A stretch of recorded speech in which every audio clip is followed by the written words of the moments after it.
Assalamualaikum warahmatullahi wabarakatuh. Saya Juanda Pratama dari Prodi Manajemen Keuangan Syariah akan mewawancari adat istiadat dengan kakak siapa nih, Kak? Oke, perkenalkan saya Natasari Anggraini, mahasiswa Universitas Jambi. Oke, menurut kakak, apakah ada cuci kampung di sini masih cocok nggak dengan zaman sekarang?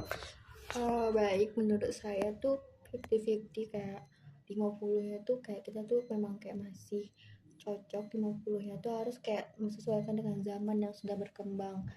Kayak cuci adat kampung masih cocok karena bisa menjaga nilai kebersamaan dan tanggung jawab sosial tentunya. Tapi walaupun memang perlu disesuaikan dengan cara berpikir generasi muda, sekarang yang betul-betul kayak zaman ke zaman tuh maju gitu. Oke, soalan kedua ya, Kak. Apa perasaan kakak ketika lihat atau dengar ada yang kena sanksi cuci kampung? Awalnya saya merasa kasihan kepada orang yang mendapatkan sanksi tersebut, apalagi jika kesalahannya dilakukan tanpa sengaja kan. Tapi di sisi lain saya juga mengerti bahwa sanksi itu merupakan bentuk pembelajaran agar masyarakat tidak mengulangi kesalahan yang sama. Dalam adat, sanksi bukan untuk mempermalukan, tapi untuk memulihkan keharmonisan kampung. Jadi, walaupun kelihatannya keras, sebenarnya cuci kampung mengandung makna keadilan dan keseimbangan sosial. Oke, kayak lanjut soal ketiga ya. Menurut kakak, batas pergaulan dengan lawan jenis dalam adat ini wajar nggak? Menurut saya batasan itu wajar sejauh tujuannya untuk menjaga sopan santun dan menghindari hal-hal yang bisa menimbulkan pandangan negatif. Tapi kadang memang terasa terlalu ketat kan, terutama bagi mahasiswa yang terbiasa dalam lingkungannya tuh kayak ada kerja kelompok ataupun kayak betul-betul harus kayak berinteraksi dengan lawan jenis. Apalagi kan kayak tenaga laki-laki itu diperlukan sekali kan dalam kayak kegiatan gitu. Namun setelah saya memahami latar belakangnya, saya sadar bahwa aturan itu dibuat untuk melindungi kita atau kehormatan diri dan menjaga nama baik keluarga kita sendiri. Jadi meskipun tidak selalu mudah menyesuaikan diri, saya tetap berusaha menghargai dan mematuhi norma yang ada di sini. Oke kak, sebagai mahasiswa yang mungkin beda budayanya, gimana cara kakak menyesuaikan diri dengan aturan adat di kampung ini? Iya kak, agak sulit sih, apalagi kan saya kan dari Riau kan, betul-betul kayak beda gitu dengan adat istiadat yang ada di Jambi ini. Kayak di Jambi tuh kayak betul-betul kayak masih kental gitu dengan adat istiadat cuci kampung ini. Pada awalnya sih emang agak sulit karena saya berasal dari daerah yang beda kan juga. Tapi semakin ke sini saya mencoba dan belajar menyesuaikan diri dengan cara banyak bertanya kepada warga setempat dan tokoh adat agar tidak salah langkah.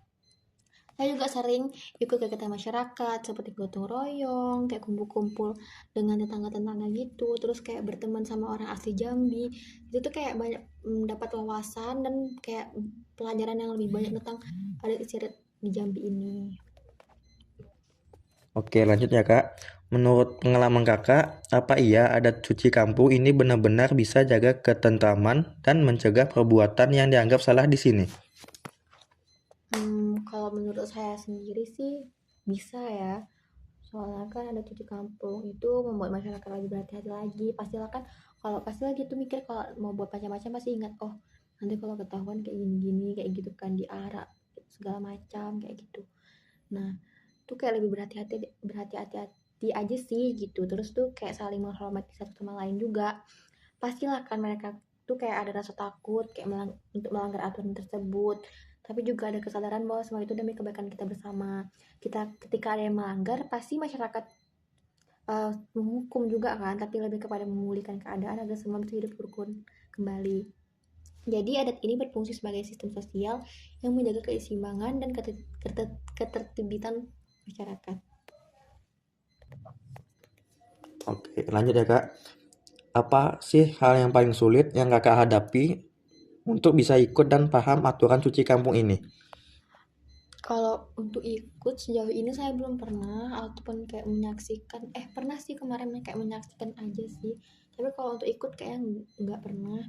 Soalnya tuh yang paling susah untuk dipahami itu kayak makna di balik semua ini gitu, kayak aturan yang ada gitu selalu dijelaskan secara langsung tuh kayak kurang aja, kurang paham memahami gitu. Kadang ada larangan atau kewajiban yang hanya dijalankan karena sudah menjadi kebiasaan turun temurun juga kan, tanpa dijelaskan alasan itu mengapa.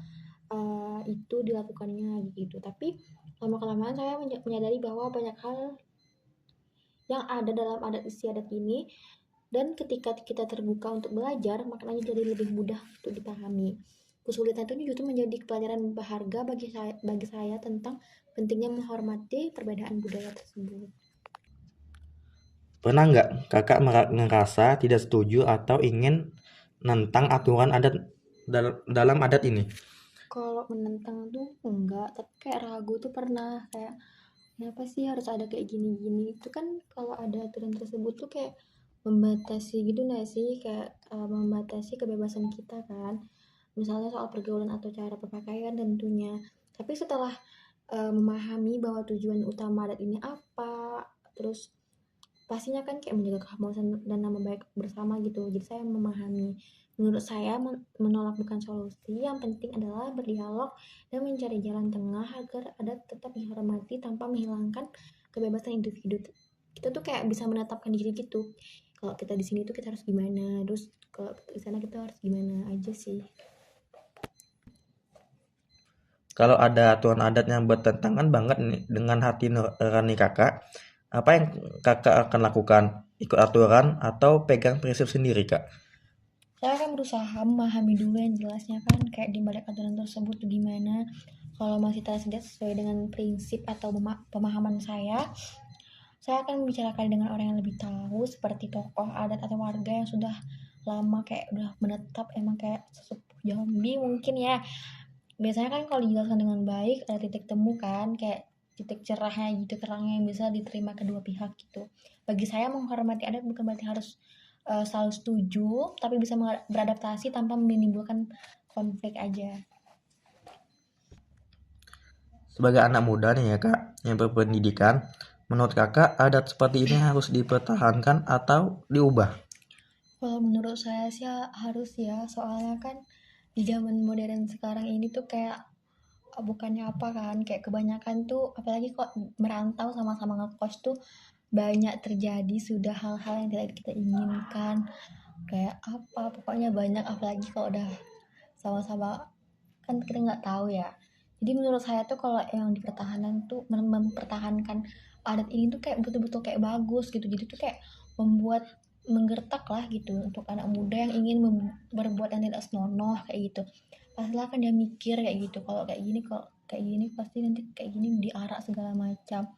Ada banyak sisi positifnya sebenarnya, adanya adat tersebut kayak lebih membuat para pemuda ini, anak zaman sekarang tuh kayak lebih sadar gitu bahwa itu tuh nggak boleh kayak gitu. Jadi menurut saya tuh kayak memang harus ada. Oke, Kak, setelah tahu atau lihat proses suci kampung, apa pendapat kakak tentang cara masyarakat di sini menyelesaikan masalah? Apakah ini cara yang adil menurut kakak?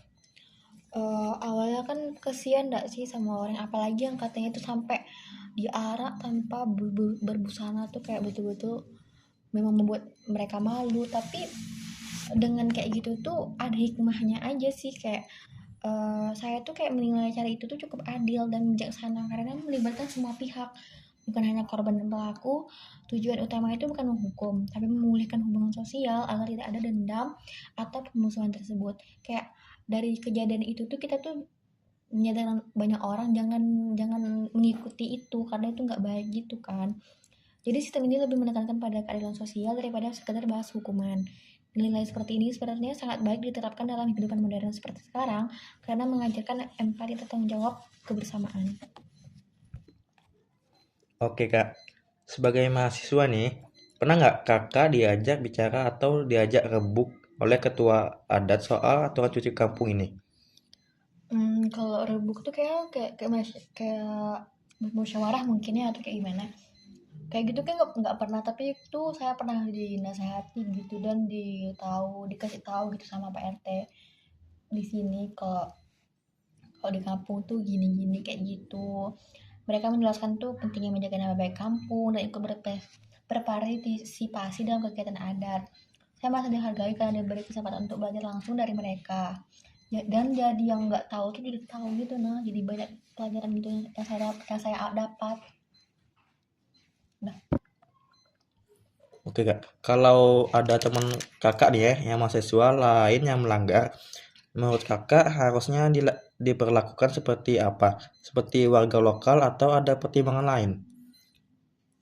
Pastinya kalau teman saya sebelum ada hal kayak gitu, pastilah kami sama-sama nasihati, tapi kan kita nggak tahu ya ke depan tuh kayak mana. Sebaiknya tuh diingatkan dengan cara baik-baik, bukan dimarahi atau dijauhi. Kita bisa jelaskan bahwa aturan ada dibuat bukan untuk mengekang, tapi untuk menjaga keharmonisan. Dengan begitu teman kita bisa sadar dan tidak mengulangi kesalahan yang sama. Tapi kalau menurut kayak hukumannya itu pasti kayak sesuai dengan adat yang mereka tinggal sekarang kayak gitu. Kalau emang mereka melanggar pastilah bakalan di apa sesuai dengan ketentuan dengan ada di situ. Menurut kakak, apa yang bisa dilakukan agar adat ini bisa dipahami dan diterima oleh anak-anak muda seperti kakak? Menurut saya tuh kayak perlu ada cara menyampaikan yang lebih modern dan menarik, misalnya tuh kayak membuat konten edukatif di media sosial atau mengadakan kegiatan budaya melibatkan generasi muda secara langsung. Jika ada dikemas dengan cara kreatif, anak muda akan lebih mudah memahami dan menghargainya kayak gitu.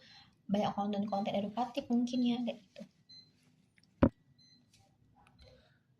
Misal nih kak ya, kalau kakak jadi pemimpin di sini, apa yang akan kakak ubah atau pertahankan dari tradisi cuci kampung ini kak?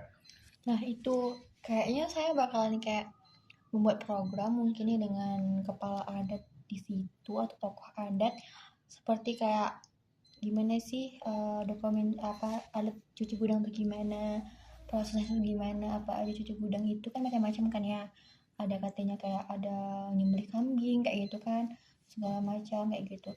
Banyak kayaknya kayak membuat konten edukatif deh dan dipost ke media sosial gitu biar orang tuh tahu juga apa itu adat di sini kayak gitu. Oke, secara jujur ya kak, sejak ditinggal di sini dan tahu aturan ini, apakah perilaku atau cara berpikir kakak jadi berubah? Wah jelas ya, lebih berubah dan lebih berhati-hati yang jelasnya. Contohnya tuh kalau kayak mau bicara kayak gini kayak ingat, oh jangan lagi di kampung orang atau lagi di wilayah orang kayak bukan di kampung kita sendiri. Kalau mau macam-macam tuh juga bukan macam-macam sih, kayak lebih kayak bergurau aja kayak gitu. Terkadang kan kalau udah bercanda tuh sukanya tuh berlebihan kan, jadi tuh tiba-tiba keingat. Lebihnya tuh lebih ke disiplin juga sih, kayak lebih hati-hati gimana ke sama tetangga, kayak lebih ramah aja kayak gitu. Gitu sih. Oke kak, oke terima kasih ya kak atas wawancaranya di sini. Oke, sama-sama.